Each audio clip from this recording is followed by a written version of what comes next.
यूनान में एक बहुत बड़ा दार्शनिक हुआ जिसका नाम था डायोजनीस। वो हमेशा अपनी मस्ती में रहता था। वो अपना जीवन घूम फिर कर बिताया करता था।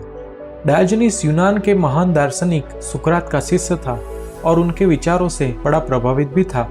वो स्वयं भी जीवन में यही प्रयास किया करता था कि अपने जीवन को शांतिपूर्वक बिताएं और लोगों की समस्या का समाधान करें और उनकी परेशानियां दूर करने में सहायता करें। धीरे धीरे डायोजनीस की ख्याति दूर दूर तक फैलती जा रही थी और डायोजनीस अपने व्यक्तित्व में सुधार करने के लिए निरंतर प्रयासों में लगे रहते थे।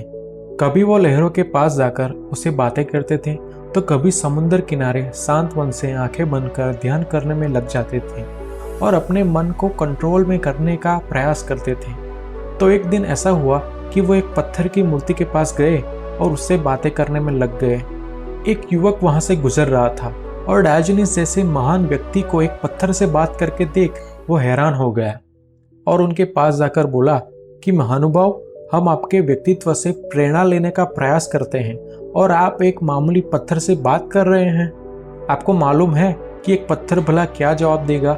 पत्थर से आप सहजता से बात करें या बेइज्जती से बात करें, पत्थर तो शांत ही रहेगा।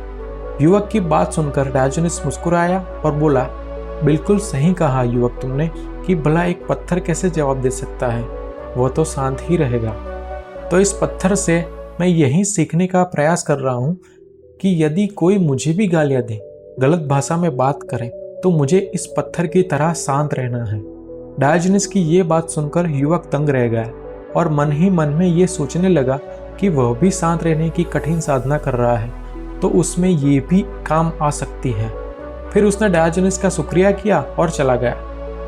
तो ये कहानी हमें ये सीख देती है कि अगर हम भी पत्थर के समान हो जाएं और अपने मन को ध्यान करके साधना करके समझने की कोशिश करें और उसे कंट्रोल करना सीख ले, फिर हमें कोई अशांत और दुखी नहीं कर सकता, क्योंकि ध्यान हमारे कमजोर दिमाग को मजबूत बनाता है और हमें गुस्सा कराने वाली आदतें धीरे धीरे हमारे कंट्रोल में आ जाती हैं, क्योंकि हम स्वयं ही अपने सुख और दुख का कारण हैं। फिर लोग कुछ भी भला बुरा कहें, वह हमें दुख नहीं पहुंचा सकता और वो हमें अशांत भी नहीं कर सकता।